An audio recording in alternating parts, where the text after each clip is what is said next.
मैं हूं जितेश मिश्रा। पहली खबर का रुख करते हैं। नागालैंड के एक सुदूरवर्ती इलाके में रविवार को सुरक्षा बलों पर घात लगाकर किए गए उग्रवादी हमले में असम राइफल्स के 7 और सेना का एक जवान शहीद हो गया।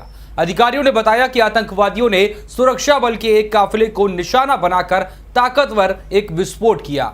घटना मोन जिले के चोंगलोंगसू इलाके में दोपहर 2:30 बजे घटी। एक अधिकारी ने बताया कि असम राइफल्स के जवानों को लेकर एक वाहन और एक पानी का टैंकर निकट ही पानी लेने आया था। वहीं चोंगलोंगसू में आतंकवादियों ने पहले वाहन पर उन्नत विस्फोटक उपकरण से ताकतवर विस्फोट किया और उसके बाद अंधाधुंध गोलीबारी की। अधिकारी ने बताया कि वाहन में असम राइफल्स के 20 से ज्यादा जवान थे। उन्होंने बताया कि हमारे जवानों ने भी जवाबी हमला किया, लेकिन हमारे 8 जवान मौके पर ही शहीद हो गए। और अब अगली खबर का रुख करते हैं। पंजाब के मोगा में बस में छेड़छाड़ और उसे फेंके जाने के मामले में एक शिकायती खत मिलने के बाद पंजाब हरियाणा हाई कोर्ट ने संज्ञान लिया है। इस मामले में हाई कोर्ट की बड़ी बेंच ने सुनवाई की है और हादसे में 14 साल की लड़की की मौत हो गई थी। इस घटना के विरोध में पंजाब की विपक्षी पार्टियों ने मोगा बंद का ऐलान किया है। आपको बता दें कि सूबे के मुख्यमंत्री प्रकाश सिंह बादल पीड़ित परिवार से मिले थे, साथ ही उन्हें हर संभव मदद का वादा भी किया था।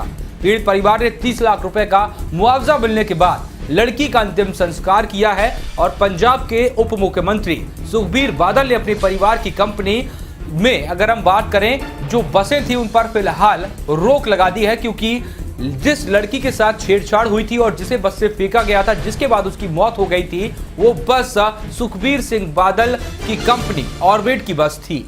वहीं दिल्ली के मुख्यमंत्री अरविंद केजरीवाल ने आरोप लगाया है कि मीडिया के एक बहुत बड़े धड़े की आपको खत्म करने की साजिश है। हालांकि उन्होंने मीडिया के पब्लिक ट्रायल का समर्थन भी किया। पार्टी से जुड़े विवादों पर करारा जवाब देते हुए उन्होंने कहा कि यह बहुत बड़ी साजिश चल रही है। उन्होंने कहा कि मीडिया के बहुत बड़े धड़े ने आपको खत्म करने की सुपारी ली है। सत्तारूढ़ आपकी दिल्ली के चुनाव में अगर हम बात करें जिस तरीके से वे जीते, उसके बाद उनके मंत्री जितेंद्र सिंह तोमर की डिग्री और जंतर मंतर पर पार्टी की रैली के दौरान एक किसान की कथित खुदकुशी के मामलों को लेकर विपक्षी निशाने पर लगातार अरविंद केजरीवाल है। और जिस तरीके से आम आदमी पार्टी पर लगातार आरोप लग रहे हैं, उसके बाद अरविंद केजरीवाल कहीं ना कहीं दिल्ली में और जिस तरीके से तमाम लोगों द्वारा उन पर आरोप लगाए जा रहे हैं, उनको जवाब देने के मूड में नजर आए। वहीं अपने नेताओं को लेकर भवन में फंसी आम आदमी पार्टी की मुश्किलें अब कम होने का नाम नहीं ले रही हैं।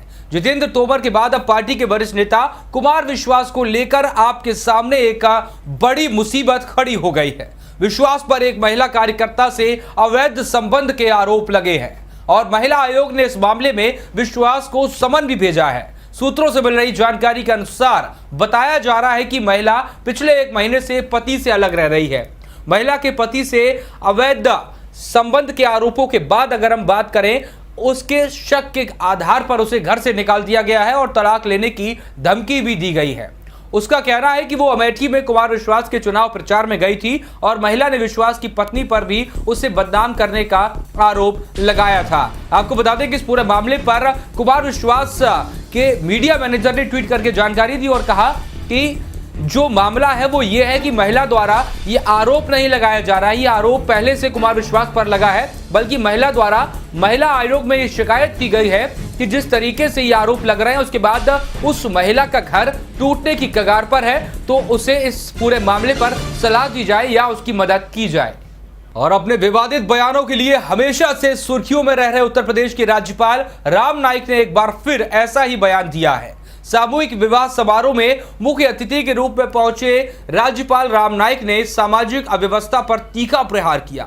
गवर्नर ने कहा कि शादियों के खर्च तेजी से बढ़ रहे हैं। हर शादी में लाखों रुपए दहेज पर खर्च हो जाते हैं। प्रदेश में बिना दहेज के शादी करना बेहद मुश्किल है। ऐसे में सामूहिक विवाह प्रेरणादायक है। गांधी उद्यान में श्री साई सेवा ट्रस्ट के सामूहिक विवाह समारोह में नवदंपतियों को आशीर्वाद देने के बाद राज्यपाल ने कहा कि सख्त कानून के बावजूद दहेज की कुप्रथा की अगर हम बात करें तो इस पर रोक नहीं लग रही है। और बेटियों को अगर हम बात करें अब समझना जरूरी है, समझदार बनना जरूरी है और साथ ही साथ बेटियों के परिवारों को भी यहाँ पर समझदार बनने की जरूरत है कि आखिरकार दहेज के बिना शादी क्यों नहीं हो सकती है। अब अगली खबर का रुख करते हैं। मोदी सरकार ने बिहार के मुख्यमंत्री नीतीश कुमार को नेपाल जाने की इजाजत नहीं दी है। नीतीश कुमार शनिवार को भूकंप प्रभावित जनकपुर जाना चाहते थे, लेकिन अंतिम समय पर विदेश मंत्रालय ने दौरे की इजाजत देने से इनकार कर दिया।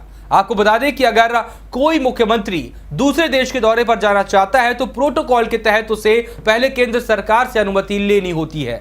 इस मामले पर विदेश मंत्रालय ने अपनी सफाई पेश की है। विदेश मंत्रालय का कहना है कि नीतीश को पहले इजाजत दी गई थी, लेकिन अब उन्हें मना नहीं किया गया है। विदेश मंत्रालय की सफाई में यह कहा गया कि नीतीश कुमार का दौरा रद्द नहीं बल्कि टाला गया है, ताकि इस पूरे राहत कार्य में बाधा ना पहुंचे। आपको बता दें कि एनडीए छोड़ने के बाद से ही नीतीश कुमार और पीएम मोदी का रिश्ता काफी तल्खी भरा रहा है।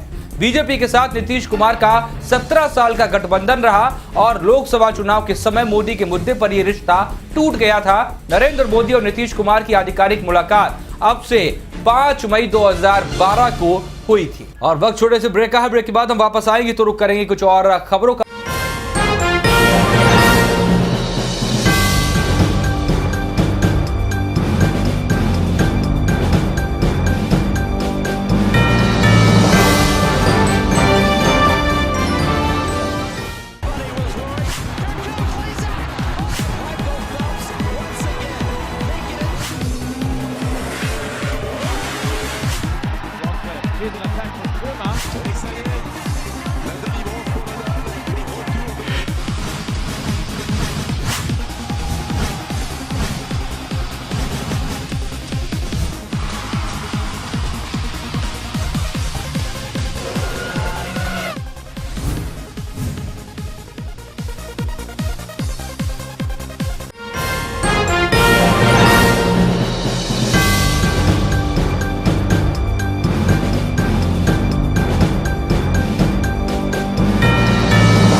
और ब्रेक के बाद आपका स्वागत है। अगली खबर का रुख करते हैं। कुरुक्षेत्र में राष्ट्रवादी युवा वाहिनी के बैनर तले काफी संख्या में युवा आरक्षण के विरोध पर सड़कों पर उतरे।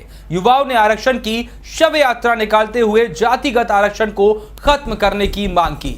युवकों ने सड़कों पर उतरकर पुतला फूंका। साथ ही उन्होंने कहा कि जिस तरीके से जातिगत आधार पर आरक्षण की मांग उठती है ये लगातार गलत है, और जिस तरीके से ये मांग उठ रही है उसमें कहीं ना कहीं आर्थिक इसकी जो वजह है वो बनाई जानी चाहिए, बशर्ते जातिगत आधार पर जिस तरीके से आरक्षण दिया जा रहा है इसके खिलाफ तमाम युवकों ने प्रदर्शन भी किया है। जो पिछले काफी समय से जातिगत आरक्षण की बात उठ रही है उसका हम राष्ट्रवादी युवा वाहिनी में विरोध कर रहे हैं। हमारा मानना है कि जातीय आरक्षण की व्यवस्था सिर्फ 10 साल के लिए की गई थी, क्योंकि उस समय समाज के कुछ वर्ग आर्थिक रूप से भी और सामाजिक रूप से भी पिछड़े थे। उसके बाद राजनीतिक दलों ने सिर्फ वोट बैंक पॉलिटिक्स के लिए और उसके पोषण के लिए आरक्षण को बढ़ाने का काम किया, इसके अलावा कुछ हुआ नहीं है देश में। हमारी मांग है कि जातिगत आरक्षण को बंद करके आरक्षण सिर्फ और सिर्फ आर्थिक आधार पर दिया जाए। उसी के विरोध में आज हमने पुतला दहन किया है। इसके बाद हमारे जो अगला कार्यक्रम रहेगा वो रहेगा, हम केंद्र सरकार को एक मांग पत्र सौंपेंगे राष्ट्रवादी युवा वाहिनी की ओर से। अगर कुछ सकारात्मक उनकी तरफ से जवाब आते हैं तो सही, अन्यथा फिर हम धरने, ज्ञापन और प्रदर्शनों का दौर चलाने में मजबूर हैं। जो आज पुतले का दहन किया गया, किसके पुतले का दहन किया गया? आज जो पुतला दहन हुआ है वो हमने सांकेतिक पुतला दहन किया है आरक्षण के दानव का। आरक्षण को हमने दानव माना है और उसका सांकेतिक पुतला दहन यहाँ किया गया। आपका परिचय?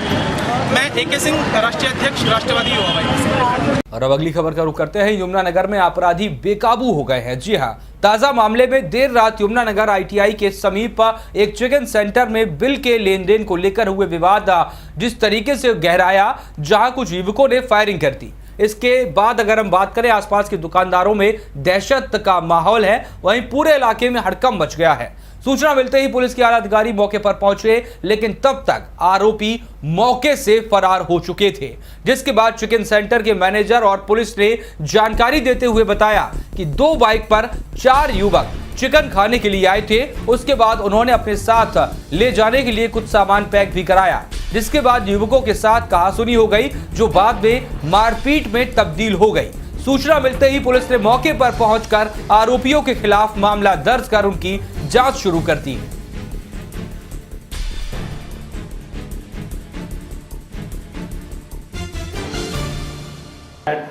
4 दिन से यहाँ एज ए मैनेजर गले पे बैठता हूँ। मैं अपने गले पे डेली रूटीन की तरह बैठता हूँ। तो अंदर एक पल्सर, एक स्प्लेंडर पे 3 सरदार, एक मोना लड़का अंदर बैठ के खा पी रहे थे। खाते पीते उनकी जो हमारा लड़की सर्विस कर देता है उनके साथ बहस हुई। बहस होने के बाद उनकी आपस में हाथापाई शुरू होगी। हाथापाई करते वो बाहर आ गए। बाहर मैंने काउंटर को ताला लगा के ताकि कोई पैसे पूछे ना निकाल ले, मैं उनके बीच में छुड़वाने पड़ गया। उन्होंने जी मेरे को भी गाली गुड़ी दी पूरी। और जो मालिक है यहाँ के वो पीछे पड़े, उनके भी कट कुटम लगे हैं जी बीच में छुड़वाने के लिए। और जब उन्होंने लड़के अपने बीच में कोई बड़े नहीं जी डरते थे, तो लड़के को उन्होंने बुरी तरह से मारा। और लंबा सरदार है जी जो पल्सर चलाता था, उसने हवाई में 2 फायर किए। और वो फिर एक पल्सर जो मोटरसाइकिल वो इधर भाग गई और स्प्लेंडर वो इधर भाग गई। स्प्लेंडर का हमने नंबर नोट किया जी। तो आपने फिर पुलिस को कंप्लेंट किया कि क्या था? हमने उसके बाद जी गांधीनगर चौकी का नंबर, जैसे हम यहाँ चिकन वगैरह खिलाते हैं तो हम सेव रखते हैं अपने फ़ोन में। हमने गांधीनगर चौकी में फ़ोन किया, पुलिस एकदम हमारे मौके पर पहुँच गई। पूरे सहयोग कर रहे हैं हमारे साथ।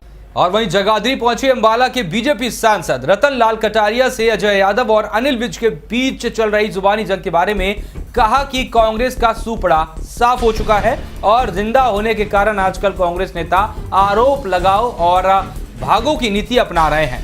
अनिल विज को हिंदुस्तान का बेहतरीन नेता बताते हुए उन्होंने कहा कि विज ने अपना पूरा जीवन देश के लिए दे दिया है और उनके बारे में इस प्रकार की घटिया टिप्पणी करना गलत है।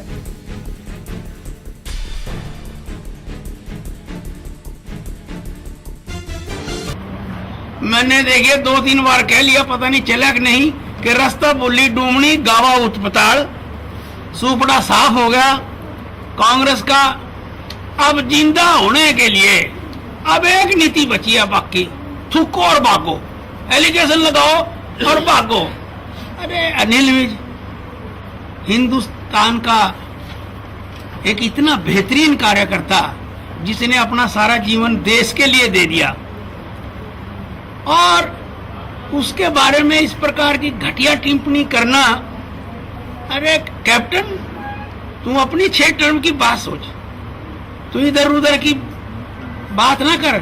पहले ये बता काफिला लूटा क्यों, तेरा सुपड़ा क्यों साफ हुआ वहां पर। देखिए बात किया, मैं ये कहना चाहूंगा, चाहे अजय यादव हो, चाहे अनिल विज हो, चाहे रतन लाल कटारिया हो, एक जो हम जनप्रतिनिधि हैं, एक जो मर्यादित भाषा है राजनीति में वो रहनी चाहिए।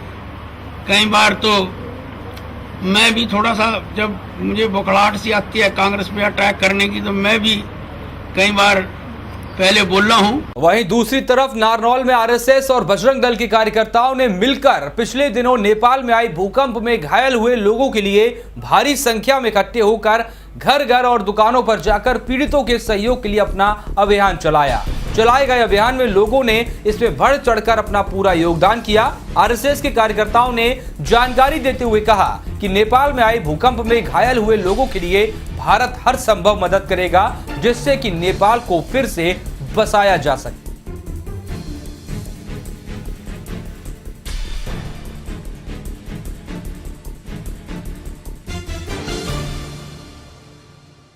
और मेरे साथ इस बुलेटिन में फिलहाल मुझे दीजिए इजाजत। नमस्कार।